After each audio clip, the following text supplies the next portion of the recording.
ඉතින් අපි තවමත් සංවර්ධනය වෙමින් පවතින රටක් නේද? අපි දැනට පරම්පරා කිහිපයකට කලින් සංවර්ධනය වෙමින් පවතින රටක් විදිහට නේද හිටියේ.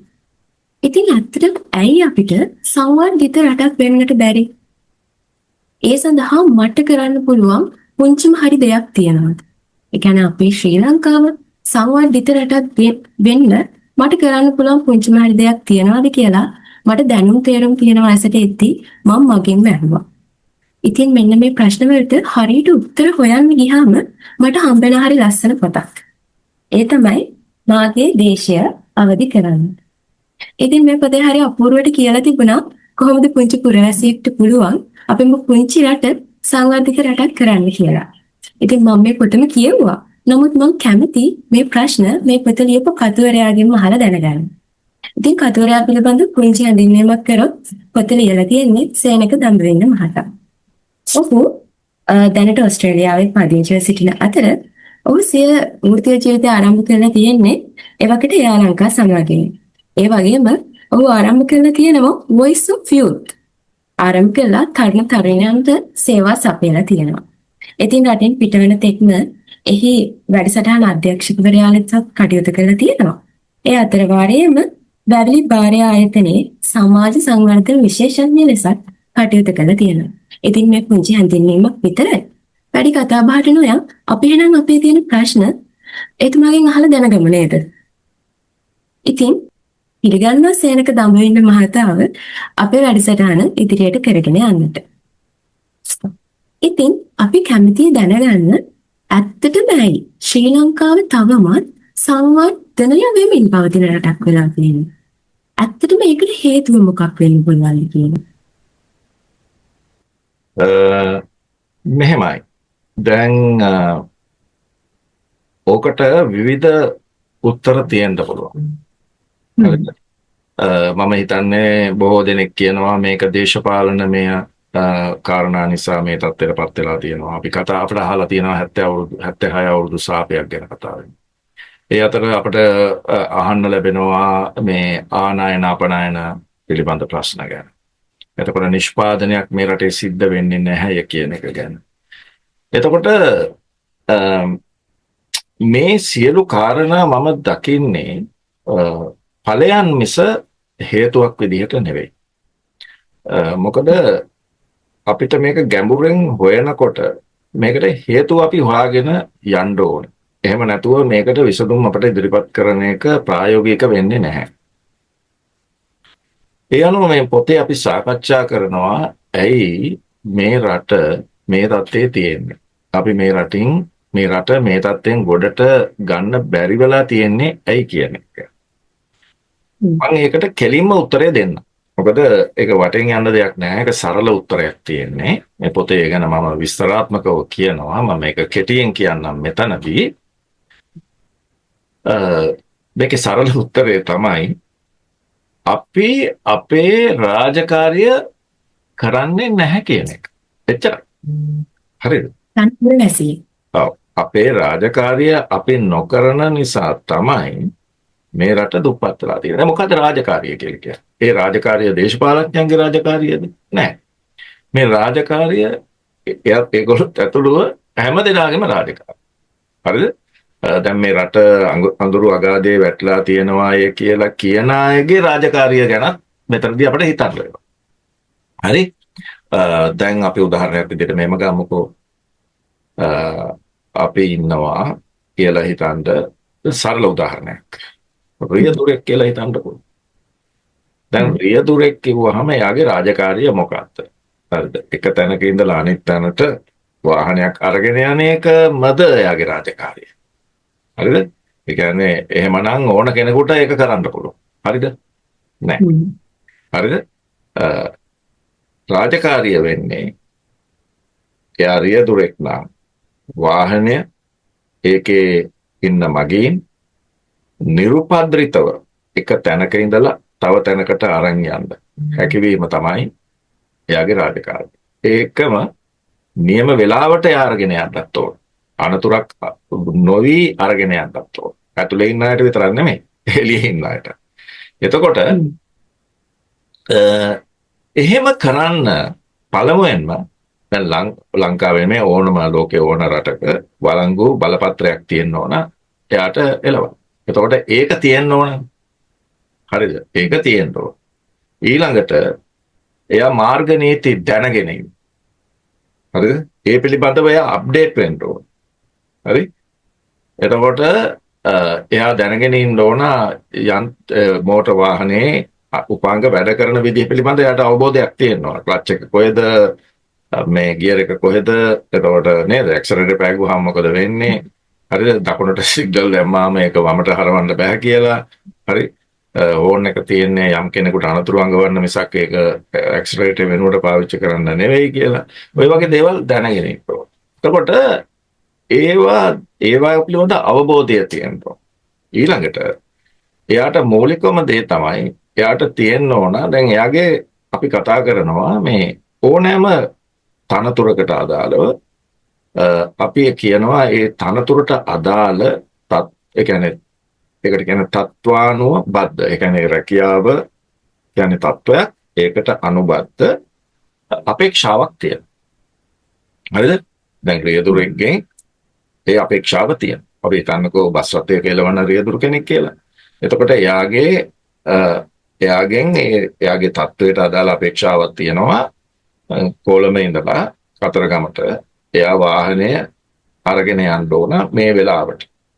හරිද? මේ වෙලාවට පිට වෙලා මේ වෙලාව වෙනකොට එතනට යන්න ඕන කියලා. එතකොට මේ අපේක්ෂාව ඉටු කරන එක තමයි එයාගෙන් අපේක්ෂා කරන්නේ, බලාපොරොත්තු වෙන්නේ. මගින් එයාගේ ආයතනය, හරිද? මූලික වශයෙන්ම බලාපොරොත්තු වෙන දේ ඒක. නමුත් ඒක එයාගේ පර්පස් එක නැත්තම් එයාගේ අභිප්‍රාය විදිහට එයා සිතනවද? හරිද? ඒ කියන්නේ මේක මේ ගෝත කරුණයක්. හරිද? මට මේක මොන හරි කරලා ෂෝට් කට් එකක් දාලා එහෙමෙන් දාලා හයියෙන් ගිහිල්ලා, හරිද? ස්පීඩ් ලිමිට් පැනලා, හරිද? පුළුවන් තරම් කරන දන්න වංගු දාලා, හරි? මාර්ග රියදුරෙක් විදියට එළවගෙන එයාට යන්නත් පුළුවන්. නමුත් එයා අර තත්වානුබද්ධ අපේක්ෂාවට සමගාමීව එයා ඒක එයාගේ පර්පස් එක කරගෙන තියෙනවා. හරිද? එයාගේ අභිප්‍රාය පර්පස් එක. ඔය අභිප්‍රාය කියන එක තමයි වැදගත්ම දේ. හරිද? දැන් ඕන කෙනෙකුට රැකියාවේදී අපි දෙනවනේ අපොයින්ට්මන්ට් ලෙටර් එකක්. ඒ අපොයින්ට්මන්ට් ලෙටර් එකේ තියෙන්නේ අර තත්වානුබද්ධ අපේක්ෂාව.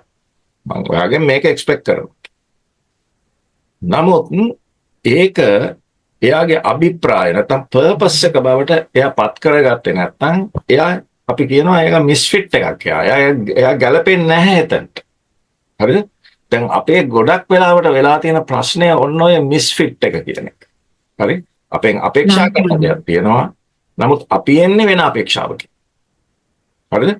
තනතුරු බලන්න ගොඩක් ඒවට අදාළව අපේක්ෂාව එකක්. නමුත් අපේ අපේක්ෂාව තව එකක්. හරිද? ඒ කියන්නේ අපේ පර්පස් එක තව එකක්. හරි? එතකොට තමයි මේ ගැටුම ඇති වෙන්නේ. මේ ගැටුම නිසා තමයි අපි perform කරන්නේ නැත්තේ. හරිද? අපි අපේ රාජකාරිය නිසි පරිදි අපිට ඉටු කරන්න බැරි වෙලා තියෙන්නේ ඒකයි. හරිද? මොකද මේ දැන්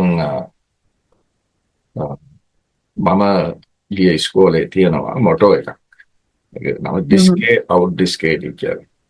ඒකෙන් කියවෙන්නේ ඒක ඉංග්‍රීසියට පරිවර්තනය කරලා තියෙන්නේ learn or depart කියලා. ඒ කියන්නේ ඉගෙන ගන්න නැත්තම් යන්න කියලා. හරිද? ඉතින් ඕක මම කියන්නේ ඔය අර්ථයෙන්ම හැමතැනටම අදාළයි. ඒ කියන්නේ මට මේ රැකියාව මට මේක කරුමයක්. හරිද? මට මේක පෙන්වන්න බැරි. හරි උදේට යන්නේ මම කෙදරික ගන්න. හරිද? මේක කරගන්න දෙයක් නැති හින්දා මේක කරනවා වගේ නම් ඒ කියන්නේ මම perform කරන්නේ නැහැ. එතනට ගිහින්. හරිද? මට එතනට ආසාවෙන් යන්න බැරි නම් මම කරන්න ඕනේ අර learn or depart. මට එතන ඉන්න බැරි නම් වෙන තැනක් හොයාගෙන යන්න ඕන. මම ආසාවෙන් කරන්න පුළුවන් තරම්. තමන් කාගේ හරි යටතේ ඒක කරන්න තමන්ට බැරි නම් තමන් කෙටි කාලයක් ඒක අවංකව ඉවසාගෙන තමන්ගේ අභිප්‍රාය වෙනුවෙන් වැඩ කරන ගම තමන්ගේ මාර්ගයක් තමන්ගේම දෙයක් ඕන නම් කරගන්න තමන් යන්න ඕන වෙන පාවක කියලා අදහස තමයි මම තියෙන්නේ. අකමැත්තෙන් කරන එකෙන් තමයි මේ ඔක්කොම ප්‍රශ්නේ. හරිද? එතකොට දැන් ලංකාවේ උදාහරණයක තව උදාහරණයක් මම ඔයාලට කියන්නම්. අපි පළවෙනි වසරේ ඉඳලා 13 වසර වෙනකන් අපි ඉංග්‍රීසි ඉස්කෝලේ උගන්වනවා. හරිද? නමුත් ඉස්කෝලෙන් පිට වෙන ළමයිට ඉංග්‍රීසි කතා කරන්න බැරි වෙලා තියෙන්නේ ඇයි ගොඩක් අයට. ගොඩාක්ම අයට බෑනේ. පිරිසිදු බෑ තමයි. ඔව් ඒක තමයි. සමහරුන්ට අහන ප්‍රශ්නේ තේරෙනවා. නමුත් ඒකට උත්තර දෙන්න ඒගොල්ලන්ට අවශ්‍ය කරන කොන්ෆිඩන්ස් එක නැහැ. හරිද? එතකොට තව සමහරුන්ට බයයි ඒක එළියට දාන්න. කියන්න බයයි මේක වැරදි දෙයක් දන්නේ නැහැ මම කියන්නේ මට hina වෙයිද දන්නේ නැහැ. හරිද? සමහර වෙලාවට දැන් අපි කියනවානේ මේ native speakersලා කියලා. ඒ කියන්නේ මව් භාෂාව ඉංග්‍රීසි වෙච්ච අය ඇවිල්ලා කතා කරනකොට ඒක ෆලෝ කරගන්න. ඒ කියන්නේ ඒක ඒ කියන්නේ අහන දේ තේරුම් ගන්න ටිකක් අමාරු ගතියක් තියෙනවා. හරිද? එනේ එතකොට තේරෙන්නේ නැහැ. හැබැයි අහලා තියෙන බොහොම සරල දෙයක් අහලා තියෙන නමුත් අපිට ඒක තේරෙන්නේ නැහැ. ඒ කියන්නේ ඒකට අපි එක්ස්පෝස් වෙලා නැහැ. අපි ආවරණය වෙලා නැහැ ඒ වගේ වාතාවරණයකට. හරිද? අපි ඒක සබ්ජෙක්ට් එකක් විතර විදිහට තමයි ඉගෙන ගන්න. ඒක එකක්. දෙවෙනි එක මම කාටවත් චෝදනා කරන්නේ නැහැ. නමුත් මම අහනවා මෙහෙම ප්‍රශ්නයක්. මම ගුරුවරයෙක් විදිහට ළමයි 40ක් ඉස්සරහා හිටගෙන ඉන්නවා ඉංග්‍රීසි උගන්වන්න ඇවිල්ලා. මම කාරණා කීපයක් සම්පූර්ණ වෙන්න ඕන. මගේ තත්ත්වානුබද්ධ අපේක්ෂාවට අනුව කීපයක්. පාසල ගුරුවරයෙක් ගැන විතරනේ මම මේ කතා කරන්නේ. ටියුෂන් උගන්වන කෙනෙක් වුණත් වෙන්න පුළුවන්. මට මම උගන්වන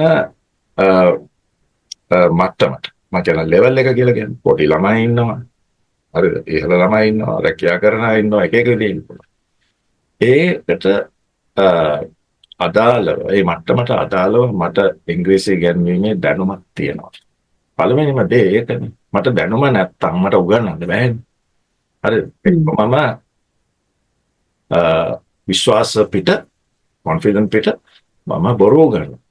හරිද? එතකොට Taman දන්නේ නැත්තම් Taman දන්නේ නැහැ කියලා කියන්න තරම් නිහතමානී අපි වෙය යුතුයි. හරිද? එහෙම නොවෙනවා නම් අපි කරන්නේ බලවත් වරදක්. ඒ මොකද තත්ත්වානුබද්ධ අපේක්ෂාවක් තියෙනවා.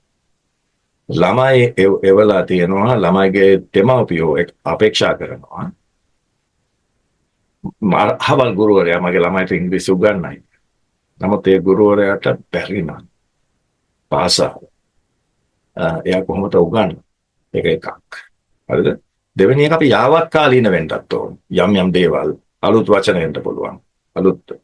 අලුත් යෙදුම් එන්න පුළුවන්. ඒව පිළිබඳව අපිට ඉංග්‍රීසි භාෂාවෙන් ලොකුවට නැති වුණත් නමුත් යම් ප්‍රමාණයකට අපිට ඒක අවශ්‍ය වෙනවා. ඒක එකක්. මේ සියල්ල අභිබවා මතුවෙන දේ තමයි පර්පස් එක. මම මේ ළමයි ඉදිරියේ හිටගෙන මම හිතනවද මේ ළමයි ටික ඉංග්‍රීසි කතා කරන්නම් බවට මම පත් කරනවා කොහොම හරි කියලා. එහෙම මම හිතනවද? එහෙම මම හිතන්නේ නැද්ද? ඕක උඩ තමයි ගමන තියෙන්නේ. හරිද? ඒ අරමුණෙන් එනවා නම් ওই ළමයි කොහොම හරි ඉංග්‍රීසි කතා. හරිද? සමහර විට තියෙන පීරියඩ්ස් ගානමදි වෙන්න පුළුවන්. හරිද? නමුත් අපිට ඒ කියන්නේ මම කියන්නේ මෙහෙමයි අපි හැමතිස්සෙම බලන්නේ මට කරන්න බැරි වුණේ මේකයි කියලා අපි නිදහසට කාරණා හොයන එකනේ. ඒකයි මම කියන්නේ මට දැන් තියෙන පීරියඩ්ස් ගාන මදි නම් මට මගේ performance මට මේන්ටේන් කරන්න බැරි නම් මොකද මම කරන්න ඕනේ නේ? හරිද? මොකද මම දන්නේ නැහැ. ඒක ගැන හිතන්න ඕනේ. මට ඒක කරන්න බැහැ. අපි මෙහෙම සර්ජන් කෙනෙක් ගැන හිතන්න ඕනේ. හරිද? සර්ජන් ඉන්නවා. සර්ජන්ට කරන්න ඕන කරන ටූල්ස් ටික අතේ නැත්තම් හරිද? එයා ඇඟිල්ලෙන් කපන්න. ඇඟිල්ලෙන් මහන්නද? හරිද? මොකද්ද එයා කරන්න ඕනේ? කරන්න බෑනේ ඒක. නේද? ඔව්. ඉතින් මම කියන්නේ එහෙම තත්ත්වයක් මම මේ අතරම සර්ජරිස් ගැන මම ඒක ගත්තේ නිකන් සරල උදාහරණයකට ගත්තේ මම කියන්නේ මට ලිමිටේෂන්ස් තියෙනවා නම් ඒ කියන්නේ මට සීමා කිරීම් තියෙනවා නම් මගේ performance මට කරන්න බැරි වෙන්න. මගේ අභිප්‍රාය ඒක අභිබවා යා යුතුයි. මම කොහොම හරි මගේ වැඩේ කරන්න. මට කාලය නැහැ කියන එක ප්‍රශ්නයක් කරගන්නේ නැතුව ඒ කාලයට සමගාමීව මට කරන්න පුළුවන් දෙයක් තියෙනවා. හරිද? මම කියන්නේ ඕවර් ටයිම් ඇවිල්ලා කරන්න අර වගේ ඒවා කතා නෙමෙයි මම කියන්නේ.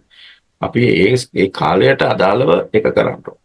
එහෙම නැත්තම් අපිට පුළුවන් අපේ හය ඔතොරිටිස්ලාට ඉහළ නිලධාරීන්ට දැනුම් දෙන්න මේ කාලය තුල මේ අපේක්ෂාව කරන්න බෑ කියලා. හරි? එතකොට ළමයිට මේ ඉංග්‍රීසි භාෂාව වගේ දෙයක් ඒක මේ one way communication. ඒ කියන්නේ ගුරුවරයා විසින් ළමයාට කියලා දීලා ඒක උගන්වන්න බෑනේ. ඉතින් ඒක තමයි ඔය කොන්ෆිඩන්ස් නැත්තේ අපිට. හරිද?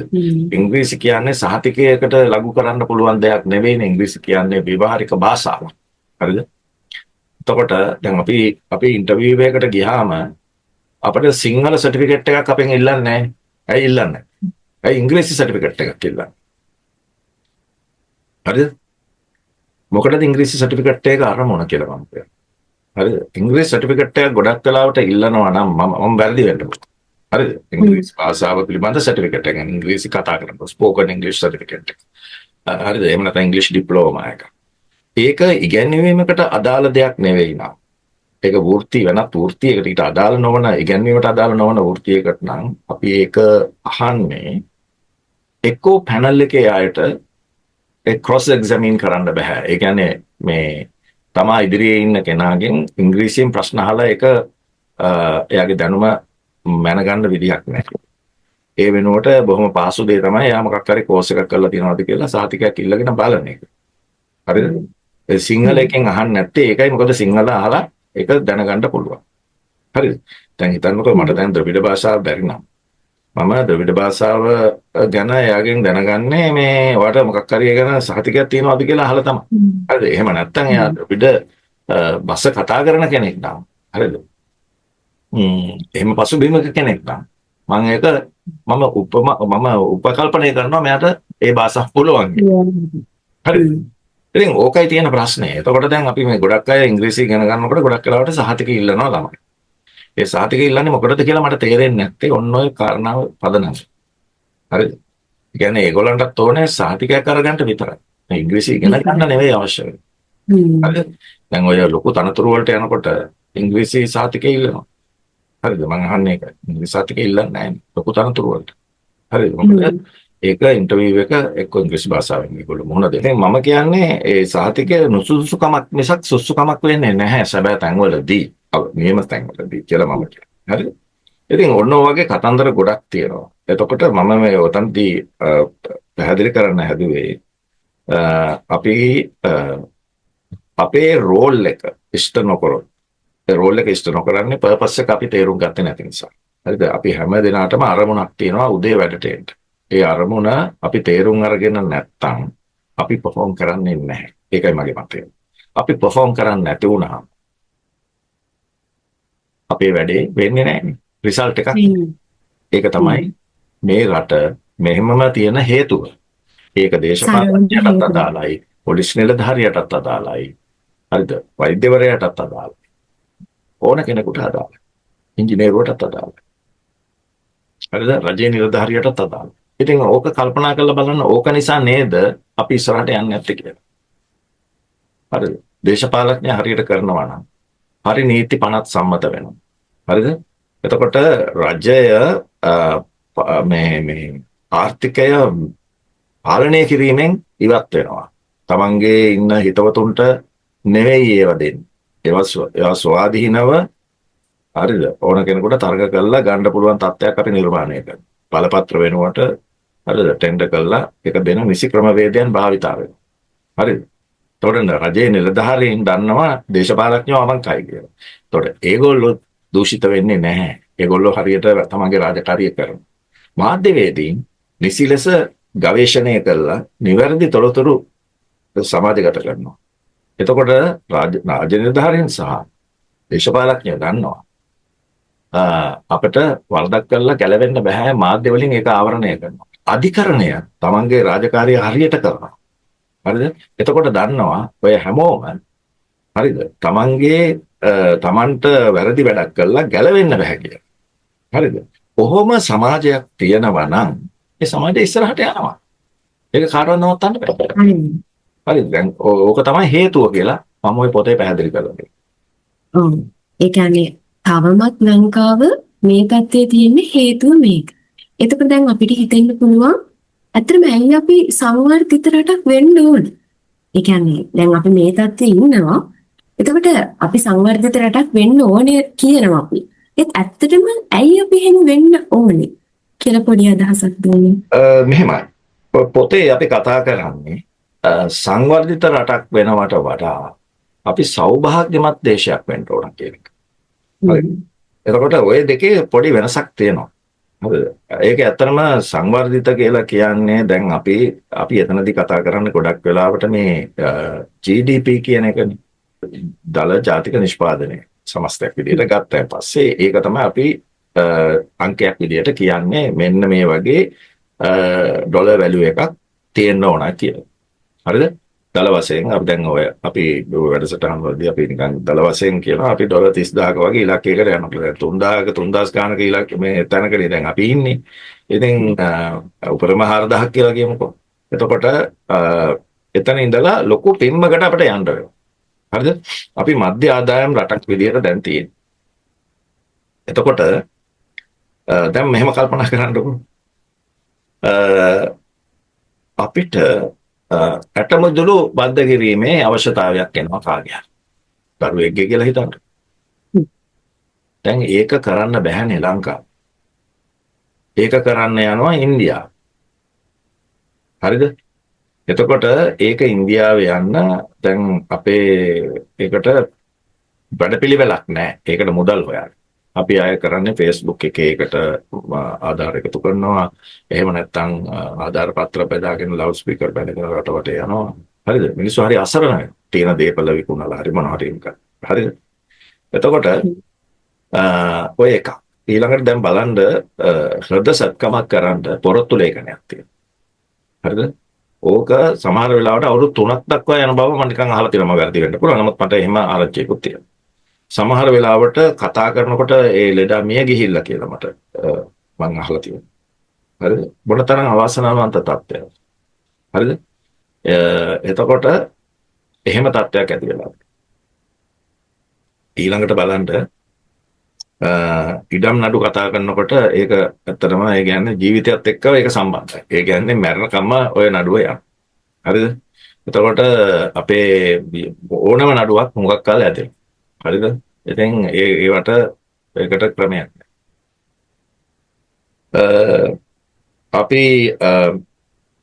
අපි හිතමුකෝ මෙහෙම දැන් අපි අධ්‍යාපනය ලැබලා ඉවර වෙලා එළියට එනකොට අපිට රැකියාවක්.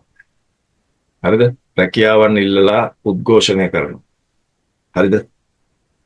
එතකොට මොකද ඒ ආර්ථිකය ප්‍රසාරණය වෙන්නේ නැහැ. හරිද? ඒ නිසා තමයි මේ ප්‍රශ්නේ. දැන් මේ ඔක්කොම කතන්දර ටික කිව්වහම ඔයාලට තේරෙනවා ඇති. ඇයි අපි සංවර්ධිත රටක් වෙන්න ඕනේ කියලා. හරිද? මොකද රටක් ආර්ථික වශයෙන් ශක්තිමත් වෙනකොට ඒකේ ප්‍රතිලාභ ජනතාවට ලැබෙන. හරිද? තමන්ට මොකක් හරි සර්ජරි එකක් තියෙනවා නම් කරන්න. ඒ සර්ජරි එක කරගන්න පුළුවන්. හරිද? බෙහෙතක් ඕන නම් ඒ බෙහෙත රටේ තියෙනවා. හරි? එතකොට මිනිස්සුන්ගේ ආයු කාලය දීර්ඝ වෙනවා. හරි? මිනිස්සුන්ට නිරෝගී විදිහට ජීවත් වෙන්න ඕන කරන පරිසරය රට තුල හැදෙනවා. එහෙම දේවල් වෙන්නේ නැති වුනහම තමයි මිනිස්සුන්ගේ මේ මානසික අවපාතයකට මිනිස්සු භාජනය වෙන්නේ. මොකද රට එක තැන තියෙනවා. කිසිම දෙයක් වෙන්නේ නැහැ. එතකොට මිනිස්සුන්ට දෙන්න පුළුවන් රජයකට වුණත් දෙන්න පුළුවන් දේවල් ඊටම සීමිතයි. හරිද? ඉතින් මිනිස්සුන්ට බදු ගහනවා. නමුත් මිනිස්සුන්ට මොකුත් ලැබෙන්නේ. ඉතින් මිනිස්සු හරියට අසරණයි. පුළුවන් මිනිහා රටින් පැන ගන්න. හරිද? සමහරව විවිධ හේතු නිසා රටේ රැඳෙනවා. ඒගොල්ලන්ට යන්න බැරි කම නිසාම නෙමෙයි සමහරව විවිධ තමන්ගේ රුචි අරුචිකම් වෙන්න පුළුවන්. තමන්ගේ පෞද්ගලික ජීවිතයේ තියෙන යම් බැඳීම් වෙන්න පුළුවන්. ඒ නිසා ඔවුන් යන්නේ නැහැ. ඔවුන් ඉන්නවා නමුත් ඉඳගෙන ඔවුන් දුක් වෙන්නේ. හරිද? ඉතින් ඕක තමයි අපි කතා කරන්නේ මේ අපි සත්‍යයන් හතරක් ගැන කතා වෙනවනේ ඔය පොතේ. හරිද? මේ සත්‍යයන් හතර කියන්නේ අපි විඳවීමකට භාජනය වෙලා තියෙනවා. ඔය විඳවීම තමයි ඕක. අපි විඳවනවා. හරිද? අපි ඒ කියන්නේ අපි දුකටපත් වෙලා තියෙනවා. මොනවා නිසාද? අපිට දෙයක් කරගන්න බැරි නිසා. හරිද? ඒ කියන්නේ දැන් මම කාවත් අඳුරන්නේ නැත්නම් මට රස්සාවක් ගන්න බෑ. හරිද? එතකොට මොකක් හරි දෙයක් කරගන්න ඕන වුණත් කොහේ හරි තැනකට යනවා නම් දන්න අඳුරන කවුරු හරි ඉන්නවද කියලා හොයන්න ඕන. එහෙම නැත්නම් හරි එක වෙලාවට කරගන්න බෑ අපිට. කෝල් එකක් දීලා තමයි යන්න ඕනේ. ආවලාව ගිහිල්ලා හම්බෙන්න මෙයා තමයි කිව්වේ කියලා. නේ? එතකොට එහෙම නැත්නම් වෙන්නේ නැහැ. හරිද? දැන් දොස්තර මහත්තයෙක් බලන්න ගියත් හොඳ දොස්තර මහත්තුරු ඇති ගොඩක් ඉන්නවා මම හිතන්නේ. නමුත් සමහර වෙලාවට දොස්තර මහත්තයා hina වෙන්නේ අඳුරන කෙනෙක් ආවොත් විතරයි. අඳුරන කෙනෙක් මාර්ගයෙන් ආවොත් විතරයි. නැත්නම් hina වෙන්නේ නැහැනේ. නේද? hina වෙලා කතා බහ කරලා රෝගයක් ගැන අහන්නෙත් නැහැ. ඒගොල්ලන්ට වෙලාවක් නැහැ. හරිද? වෙලාවක්. මේක අසරණ වීම. අපි මිනිස්සු හරියට අසරණයි. හරි මම පුද්ගලිකව මොහොන දීපු දේවල් තැන් තියෙනවා. සමහර වෙලාවට ලංකාවේ. සමහර වෙලාවට ඔය වගේ ප්‍රශ්න මතුවෙනවා. එතකොට ඔය මේ පීඩනය දරා ගන්න සමහරුන්ට බෑ. සමහරු ඉතින් ඒකට හුරු වෙනවා. සමහරු හිතනවා ඕක මේ ඔහොම තමයි. කොහෙත් ඔහොම තමයි. කොයි රටෙත් ඔය වගේ ප්‍රශ්න තියෙනවා. හරිද? සමහරු හිතනවා මේක කරුමයක් කියලා. හරිද? ඔය කරුමේ මගේ කරුමේ කියලා ඒක තමන්ගේ මේ පොකට් එකට දාගන්නවා. ඒක මගේ කරුමේ. ඒ නිසා මම මේක විඳවනවා. එන ආත්මේ මම රහරි කරනවා කියලා. එහෙම හිතනවා අයත් ඇති. මම කියන්නේ හැමෝම කියන්නේ. එහෙම ඇති. ලංකාවේ ඉන්නවා එහෙම හිතන අය. අන්න ඒකයි. එහෙම ඉන්නවා. ඉතින් එතකොට දැන් ඔක විඳවනවනේ. අපිට දුකටපත් වෙලා තියෙනවනේ. ඒක පළවෙනිම ඒක දුක. එහෙම නැත්නම් ඒක විඳවීම කියලා අපි තේරුම් ගන්න ඕන. ඔක ඔය චතුරාර්ය සත්‍යයෙන් තමයි ඔය ගත්තේ ඔය මොඩල් එක. හැබැයි ඒක ඊටාම වටින සංකල්පයක්. ඒක තමයි උතන්ට ගත්තේ. හරිද? ඕකෙන් තමයි මේක පැහැදිලි කරන්න පුළුවන්. ඒත් අපි ඔක දුකකටපත් වෙලා. ඒක අපි ඉස්සලා තේරුම් ගන්න. ඒක තේරුම් ගත්තොත් තමයි ඊතුරු ස්ටෙප්ස් ටිකට අපිට යන්න පුළුවන්. හරිද? එතකොට දැන් දුක මම ඔය දුකට හේතුවක් දැන් කියලා තියෙනවා. හරිද? ඒ මොකද ඔය රෝල් ඔබ්ලිගේෂන් එක එහෙම නැත්නම් ඒ තනතුරට අදාළ රාජකාරිය අපහසින් ඉටු වෙන්නේ නැති නිසා. හරිද? දැන් මම වෛද්‍යවරයෙක් නම් මම මංගාවට එන රෝගීන්ට කරුණාවෙන් මම කතා කරලා ඔවුන්ගේ රෝගය මොකක්ද කියලා විමසලා. හරිද? ඔවුන්ට සනීප වෙන්න මම බෙහෙත දෙන්නේ. හරිද? ඔවුන් ගොඩ දාගන්න තමයි මම උත්සාහ කරන්නේ. ඔවුන්ගේ ජීවිතය ආරක්ෂා කරන්න තමයි මම උත්සාහ කරන්නේ. හරිද? ඉතින් එහෙම සමාජයක් කොතරම් සාන්තද නේ? එහෙම සමාජයක් කොතරම් සමෘද්ධිමත්ද? ඒකයි මම කතා කරන්නේ. හරිද? එතකොට අපි කොහේ හරි රාජකාරී තැනකට ගියාම පුද්ගලයාගේ ඇඳුම හෝ පුද්ගලයාගේ ප්‍රතිරූපය දිහා බලලා නෙවෙයි නම් කතා බහ කරන්නේ. හරිද? හැමෝටම එක විදිහට නම් සලකන්නේ. කොච්චර හොඳද නේ? අසරණ මිනිස්සෙක් කොහේ හරි හරිද? එයා සමහරට කම්කරුවෙක් වෙන්න පුළුවන්. නමුත් එයාත් මිනිස්සෙක් නේ. එයාත් යන්නේ වැඩක් කරගන්න. හරිද? හොඳට ඇඳලා යන එක්කෙනත් යන්නේ වැඩක් කරගන්න තමයි. එයාට නොසලකා හරින්න කියලා නෙමෙයි මං කියන්නේ. ඒගොල්ලෝ එක විදිහට සලකන්න. සමානකම්. සමානව සලකන්න. කරුණාවෙන්. අපි සමානතාවය ගැන කතා කරන જાතියක් නේ. අපි ආගමකින් පෝෂණය වෙච්ච මිනිස්සුනේ. හරිද? එතකොට අපි එහෙම කරන්න ඕනේ. ඉතින් අන්න එහෙම නොකරන නිසා තමයි මේ විඳවීම තියෙන්නේ අපේ. හරිද? ඒකම අපේ අර පර්පස් එක තේරුම් ගන්නවා. එතන තමයි මූලිකම දේ. එතකොට දැන් දුක මම කතා කරා. අපි දුකට හේතුව කතා කරා. එතකොට මේ දුකෙන් අපි මිදෙන්න ඕන කියන එක අපි අවබෝධ කරගන්න. හරි. දැන් අපි අර දෙකෙන් නැවතුණාට හරියන්නේ. අපි දුකක් තියනවා. ඒක මම දන්නවා. දුකට හේතුවත් මම දන්නවා. ඊට පස්සේ මම අර දුක නැති කිරීමේදී මම එනවා කරුමේ. අනිත් රටවලුත් එහෙම. ඔබතුමා කියන්නේ තනි පුරවැසියන්ට. ඒ කියන්නේ අපිට එකතු වෙලා මේ දුකට හේතුව තියෙනවා. ඒක නැති කරන්න අපිට පුළුවන් දෙක තුන. ඒ කියන්නේ තනි පුරවැසියෙක්ට මේ සමාජීය කරන්න පුළුවන්. පුළුවන්. ඇත්තටම පුළුවන්.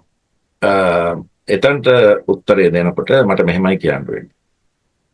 දැන් මම කියවනේ දුක නැති කිරීම ගැන අපි හිතන්න ඕන කියලා. දුක නැති කිරීමේ ගැන අපි තේරුම් ගන්න ඕන මේක නැති කළ යුතුය සහ නැති කළ හැකිය කියන්නේ. හරිද? ඒක තේරුම් ගත්තන් පස්සේ ඒ නැති කිරීමේ මාර්ගයට අපි ප්‍රවිෂ්ඨ වෙන්න ඕන. කොහොමද මේක අපි නැති කරන්නේ? දැන් ඒකනේ ඔය අහන්නේ. අපට පුළුවන් ද ඒක තමයි වැදගත්ම මම හිතන්නේ අවස්ථාව. ඔව්. ගොඩක් අය මෙතනදී මේ දුක නැති කිරීම සඳහා තෝරගන්න ඉතාමත්ම පහසු සහ ඇස් ඉදිරිපිටම තියෙන අවකාශය තමයි දේශපාලනය. හරිද? ඒගොල්ලෝ හිතනවා දේශපාලනයෙන් තමයි මේක කරන්නේ. හරිද? දැන් අවුරුදු 76ක් තිස්සේ මේක ප්‍රශ්නයක් විදියට තියනවාය කියලා කතා කරලා. හරිද? දැන් අපි ඒක වෙනස් කරන්නත් වෙනසක් කරන්නත් අපි යම් පිරිසක් දැන් බලයට ඇවිල්ලා ඉන්නවා. දැන් ඒගොල්ලන්ට කරගන්න බැහැනේ. හරිද? ඒ නිසා මම කියන්නේ මම කව හැමෝම එකයි කියලා මම කියන්නේ. මම ඒගොල්ලන්ට අවඥා කරනවා නෙවෙයි. මම කියන්නේ අපි වෙනස් කරගත්තේ නැත්තම් මේ සිස්ටම් එක මේ 76 නෙමෙයි 176ක් දක්වාම මේකම තමයි යන්නේ. හරිද? දේශපාලඥයන් වෙනස් කරන්න ඉස්සෙල්ලා ඒ දේශපාලඥයන් පත් කරන මිනිස්සු වෙනස් වෙනවා. ඒ කියන්නේ ඔයා මා ඇතුළු සියලු දෙනා. අපි වෙනස් වෙනවා. ඒකෙන් කියන්නේ මේ දේශපාලඥයන්ට විරුද්ධව කැරලි ගහන්න කියලා නෙවෙයි. අපි වෙනස් වෙන්න ඕන. අපි වෙනස් වෙන්නේ කොහොමද? මේ රෝල් ඔබ්ලිගේෂන් කියන එක තේරුම් ගන්න එක. අපිට තියෙනවා නම් යම්කිසි කාර්යයක් අපි ඒක කරන්න ඕන. හරිද? ඒක කරනකොට මේ 99% දේවල් වෙනස් වෙන්න පටන් ගන්නවා. හරිද? එතකොට දැන් කෙනෙක් කියන්න පුළුවන් රයිට් රාජකාරිය කරගන්න බෑ. අපි තුන් පොලිස් නිලධාරියෙකුට අවංකව රාජකාරිය කරන්න බෑ. එයාව මාරු කරනවා. හරි මොකක් හරි. ඉතින් ඔව් එහෙම කරනවා. දැන් එතකොට මම කියන්නේ දැන් මාධ්‍ය දින ජනමාධ්‍ය දැන් ඒගොල්ලොත් මේ රාජකාරිය කරනවානේ. හරි දැන් අද සමාජ මාධ්‍ය තියෙනවා. ඒගොල්ලොත් මේ රාජකාරිය කරනවානේ. දැන් ඕගොල්ලෝ දකින්න නැතිනේ මේ කාලේ. ඔයා දකින්න නැතිනේ මේ කාලේ දැන් යම් දේවල් පිළිබඳව ලොකු සමාජ මාධ්‍ය වලින් ලොකු දේවල් කරනවා. හරිද? ඒ නිසා මේ කියන්නේ මේ මොනවාද නීතිය ක්‍රියාත්මක කරන රාජ්‍ය පාලනයේ රාජ්‍ය නිලධාරීන්ට සමහර දේවල් වලදී ඒගොල්ලන්ටත් ඒවට අහුම්කම් දෙන්න සහ ඒව නමු කටයුතු කරන්න සිද්ධ වෙනවා. ඒ කියන්නේ අපි බලවත්. ඒ නිසා මම කියන්නේ මේක මේ පිරිත්සු විදිහට එකතු වෙලා ලොකු රැල්ලක් නිර්මාණය කළා විශාල සංවිධානයක් විදිහට හදාගෙන පෙරමුණ ගන්න කියන එකක් නෙවෙයි මම. හරිද? අපිට පුළුවන් අපේ ප්‍රමාණයෙන් යම් දේවල් කරන්න. හරිද? ඒ කියන්නේ දැන් උදාහරණයක් විදිහට හිතමුකෝ දැන් කොහේ හරි තැනක දැන් අල්ලස් දෙන එකත් වැරදි අල්ලස් ගන්න එකත් වැරදි. හරිද? හරිද? එතකොට අඩු ගානේ මම අල්ලස් ගන්නෙ නැතුව ඉන්නවා නම් මම එතන ෆුල් ස්ටොප් එකක් දානවා. හරිද?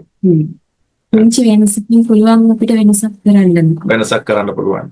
තමන්ගේ ඩියුටිය තමන් හරියට කරනවා. දැන් අපි හිතන්නකෝ මෙහෙම. ඔයා ළමෙක් දෙමව්පියන්ගේ යටතේ ඉන්න ළමෙක්. දැන් ඔයාගෙන් එක්ස්පෙක්ට් කරන්නේ මොකද්ද? දුසිරිතට යන්නේ නැතුව. දෙමව්පිය එක්ස්පෙක්ට් කරන දෙයක් නේද? දුසිරිතට යන්නේ නැතුව. ඒගොල්ලෝ මහන්සියෙන් වියදම් කළා ඔයාට උගහන්නනවා. හරිද? ඉගෙන ගන්න එක නේ ඔයාට තියෙන්නේ. හරිද? ඔයා ඉගෙන ගන්න. එතකොට ඔයාට ආසෙ විශ්යන්ද සමහරවල්ලාට දෙමාපියෝ කියන්න පුළුවන් නෑ ඔයා මේ ස්ට්‍රීම් එකේ යන්න කියලා. සමහරට ඔයා හිතන්න පුළුවන් මට හරියන්නේ අරක කියලා. ඒක ඔයා දෙමාපියන්ට ඒක පැහැදිලි කරලා දීලා තමයි ඒක කරන්න ඕන. රස්සාව වුණත් එහෙමයි. සමහරට ඒක ඔයාගේ ආසාව තියෙන්නේ ඔයාගේ යන්න ඕනේ. ඒක තමයි ඔයා කරන්න ඕනේ. මම කියන්නේ ඒක නෙවෙයි.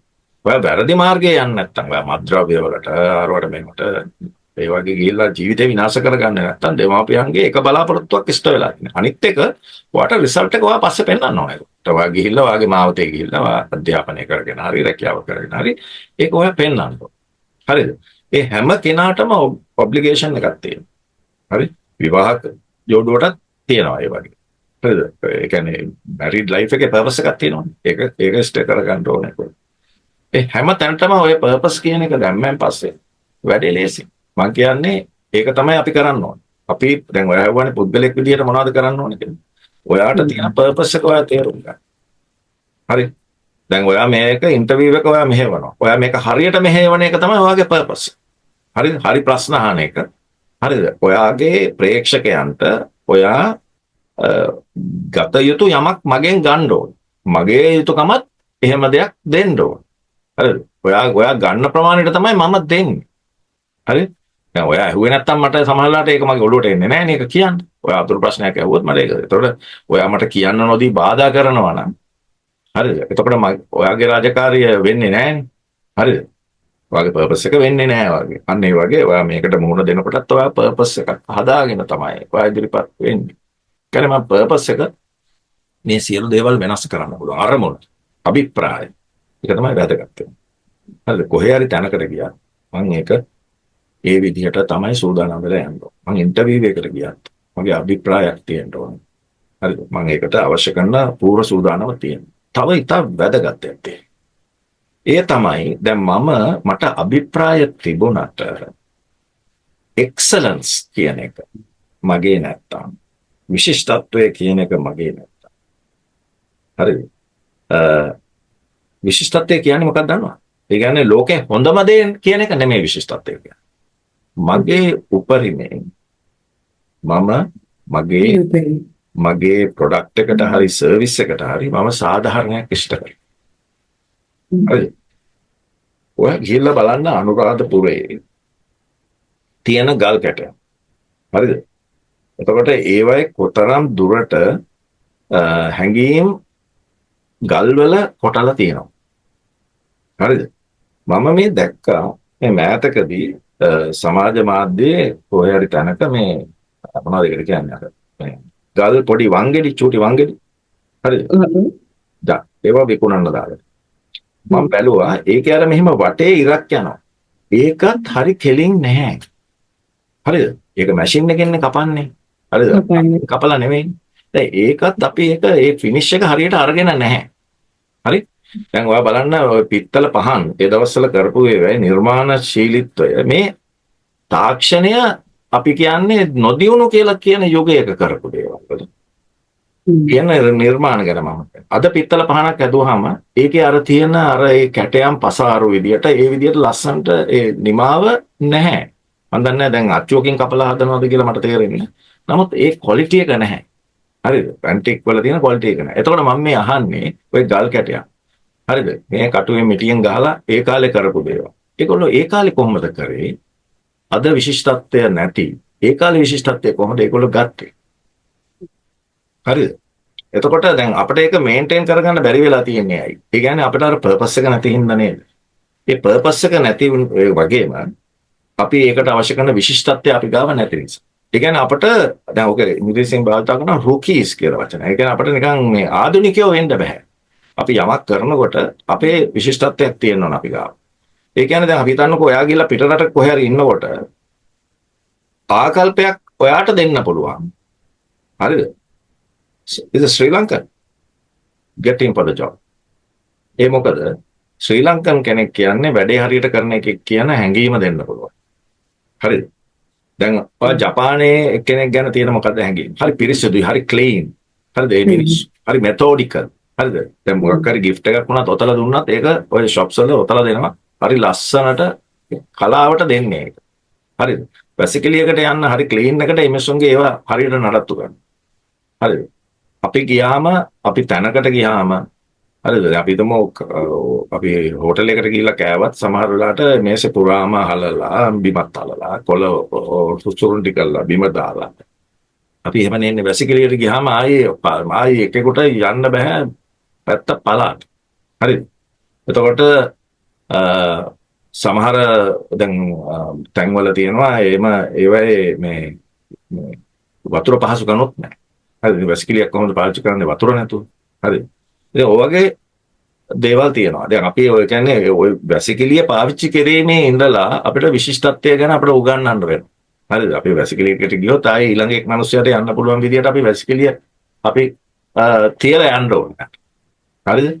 එතකොට කෑවත් මොන හරි කරලා දැන් අපි තුමු කාලේ ඉවරලා දැන් අපි හිතන්නකො කොහේ හරි යනකොට ඔය සමහර ලස්සන තැන්වල අපි නැවැත්තුවාම යන්න බෑ මැස්සෝ. යාර මෙහෙම වට වෙලා තියෙන තැන් තියෙනවා.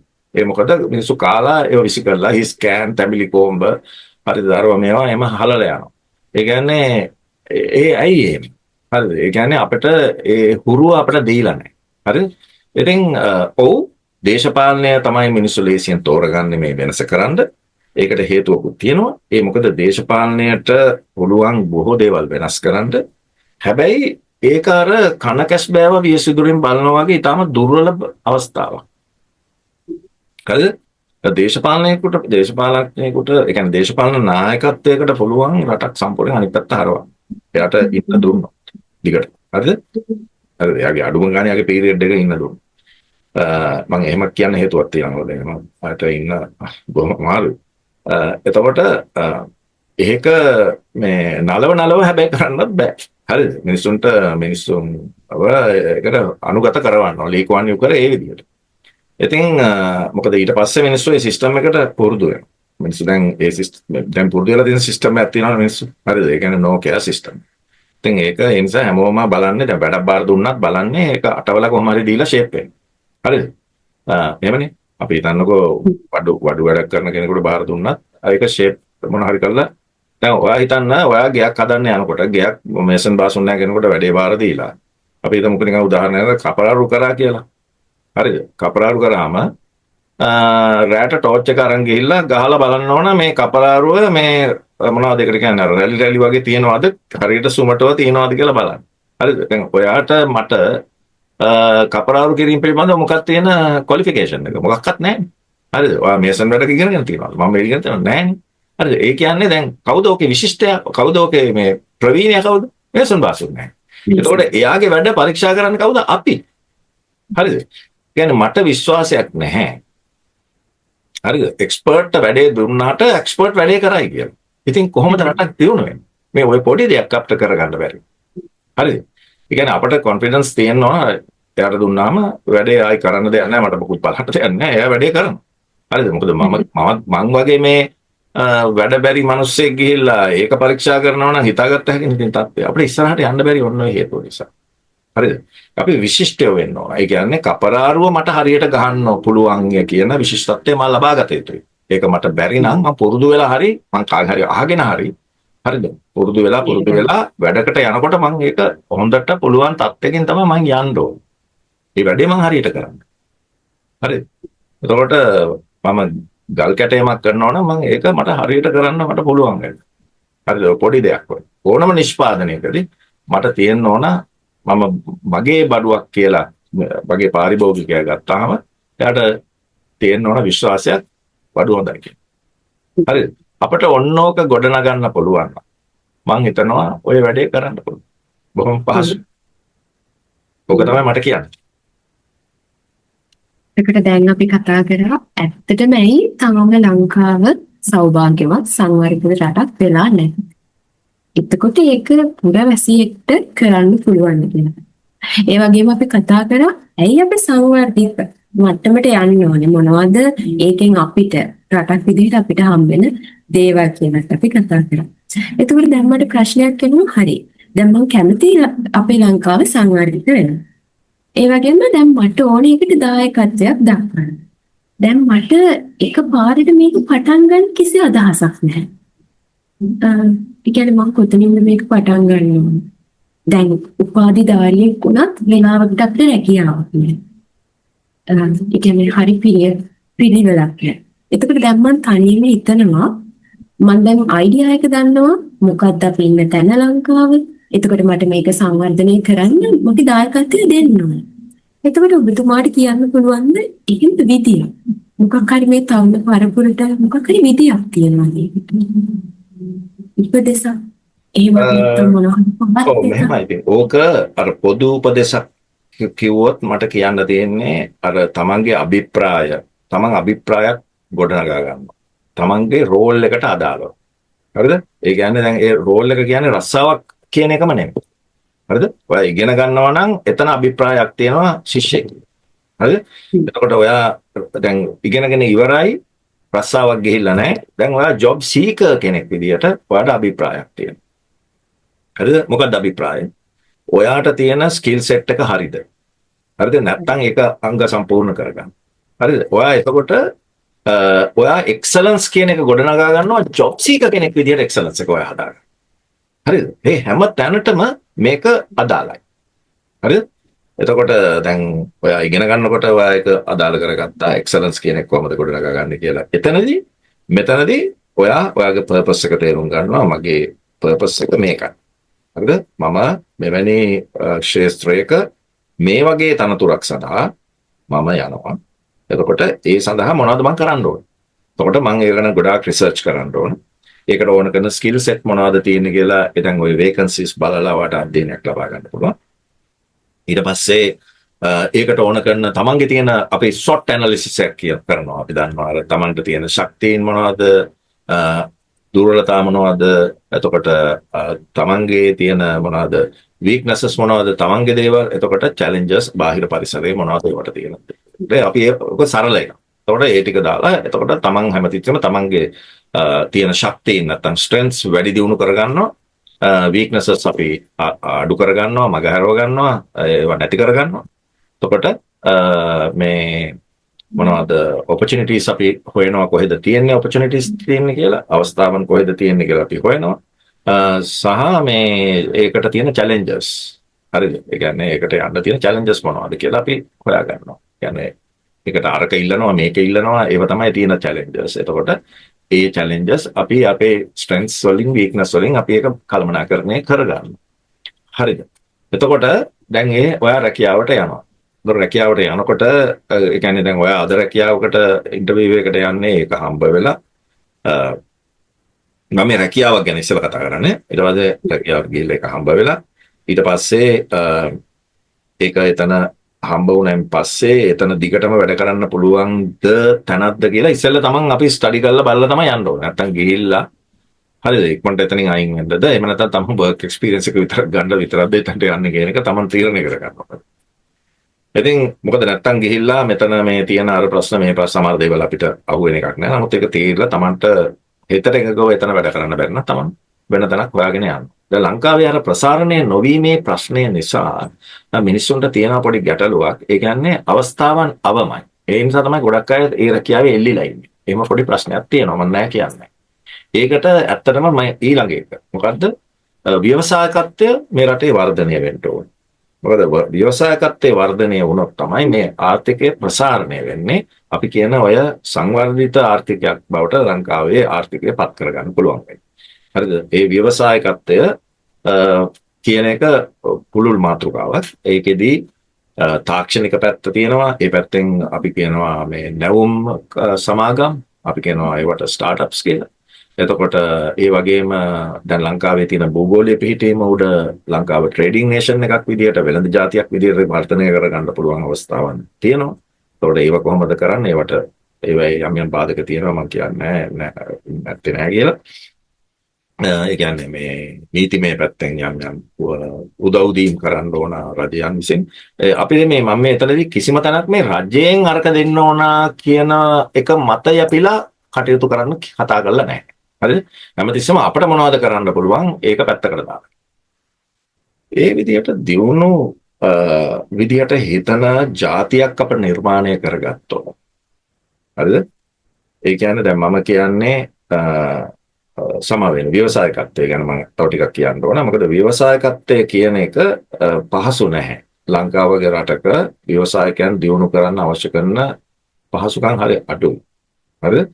නමුත් එහෙම තියෙන තත්ත්වයකදී ව්‍යවසායකත්වයේ යම් ජයග්‍රහණ ලබාගත්ත ව්‍යවසායකයෝ ඉන්නවා. මම කියන්නේ මේ ජාවාරම්කාරයෝ ගැන නෙමෙයි. මම කතා කරන්නේ සැබෑ ව්‍යවසායකයෝ ගැන. එතකොට ඒගොල්ලන්ට අපි ඉස්සනම ආචාර කරන්න ඕන. ඒගොල්ලෝ මේ රට වෙනුවෙන් කරන දේ පිළිබඳව. ඒගොල්ලන්ට ආදායමක් උපය ගන්නවා විතරක් නෙමෙයිනේ. ඒගොල්ලෝ තව අයට රැකියාවල් අවස්ථාවල් අරගෙනත් දෙනවා. ඉතින් ඒ නිසා ඒගොල්ලෝ තමයි මේ ආර්ථිකය ඇත්තටම අරගෙන යන පුද්ගලයෝ. අපිට ව්‍යවසායකයන්ගේ හිඟයක් තියෙනවා. ව්‍යවසායකයෝ හදන්න ඕන.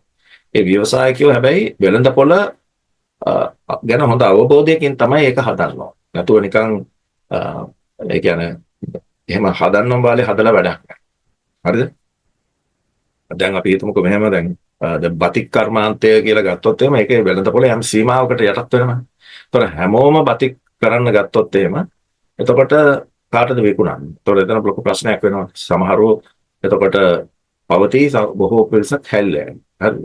ඉතින් ඒ නිසා මම කියන්නේ අපි ඒක කියන්නේ අපි විවිධාංකරණයකට ලක් වෙන්න ඕන. අපි විවිධ අංශවලට හොයාගෙන යන්න ඕන. අපි කියන්නේ ඔපචුනිටිස් තියෙන දේවල් තියෙන්න පුළුවන්. සමහරවිට ඒක තවමත් වෙළඳපොළට ඇවිල්ලත් නැති දේවල් වෙන්න පුළුවන්. අපිට ගවේෂණය කරලා හදන්න පුළුවන්. අලුත් නිර්මාණ හදන්න පුළුවන්. රිවර්ස් එන්ජිනියරින් කියන දේවල් කරන්න පුළුවන්. ගොඩක් දේවල් තියෙනවා. ඒ වෙලේ තමන්ගේ විශිෂ්ටත්වය තමන්ට පෙන්වන්න පුළුවන්. හරිද? Product quality after sales service. එතකොට අපේ නිෂ්පාදන වලට යම්කිසි වටිනාකමක් හදන්න පුළුවන්. හරිද?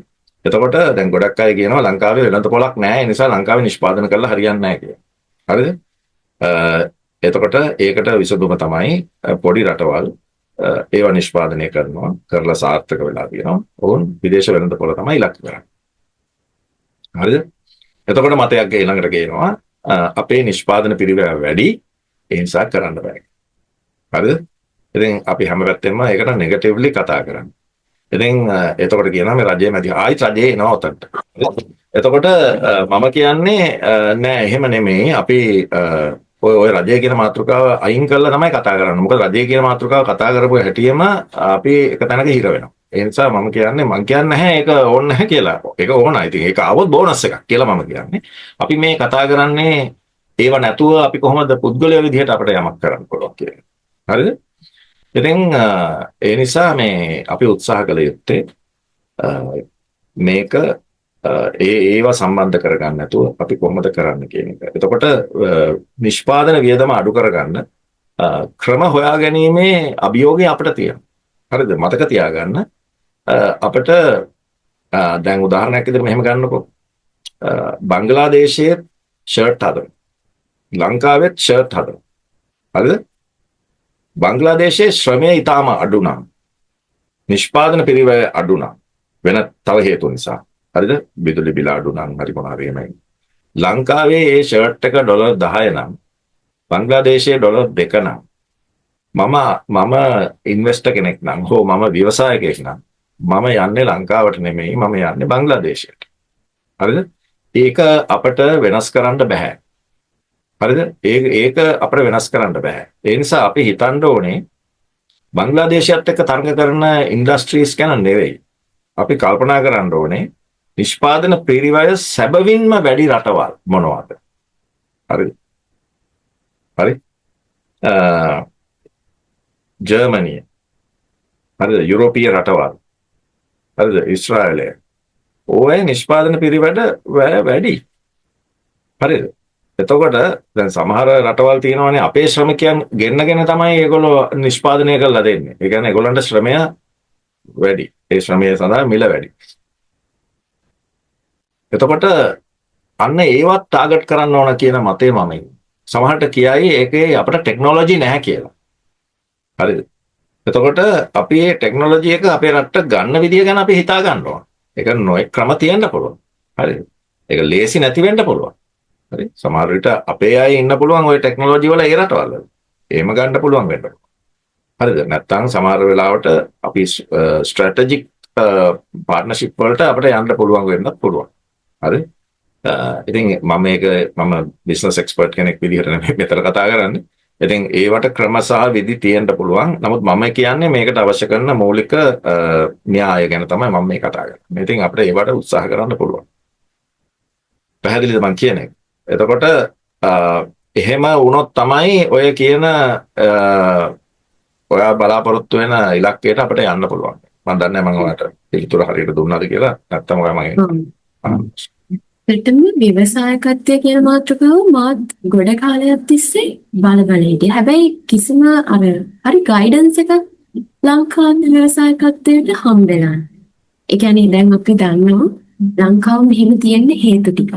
ඇයි ලංකාව මේ පැත්තෙම තියෙන්නේ? එතකොට අපි සංවර්ධනය වුණු අපිට මොනවද හම්බෙන වාසි? අපි දැන් ඒ ගැන දන්නවා. එතකොට මේ දෙක යා කරන්න අපිට කරන්න ඕනි දේවල් තමයි දැන් අපි කතා කරන්නේ.